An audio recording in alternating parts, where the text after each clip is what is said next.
Hi, my name is Mikkel Kegeles and I'm currently doing my PhD at Iridia, the Research Institute for Artificial Intelligence of the University of Brussels. At Iridia, we specialize in the study and design of robot swarms. A robot swarm is a large group of relatively simple robots that operate collectively in a decentralized way to accomplish tasks that a single robot could not accomplish alone.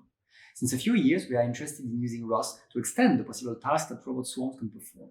However, we found that there are still conceptual and technical challenges to have robot swarms using ROS. In the first work, we have conducted experiments on exploration and mapping using a robot swarm. The maps were created using ROS packages such as gmapping and multi-robot map merge.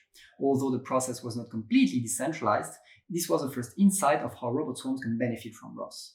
The problem for swarm robotics is that ROS was designed for centralized systems. Indeed, ROS uses a single master node that handles the information flow in a centralized manner. This is a known limitation, and although some workaround exists, no solution completely fulfills the requirements for swarm robotics systems. We expect this to be better addressed with the DDS implementations in ROS2. Another problem is that there is no effective way to interact with large groups of robots using ROS. For example, in RVs, the existing tools for monitoring and interacting with the robots are limited to independent platforms. It's not possible to use them on the whole swarm nor in a subset of it. For this, we have developed a ROS-based visualization interface for robot swarms.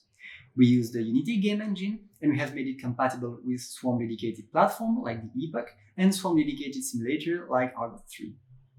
With this interface, we can better visualize the ongoing experiment and interact with the swarm. We believe that ROS can boost swarm robotics research by enabling the conception of robot swarms with diverse platforms, reducing development time by integrating tools provided by the ROS community, and in the near future, by moving robot swarms from the lab to the field.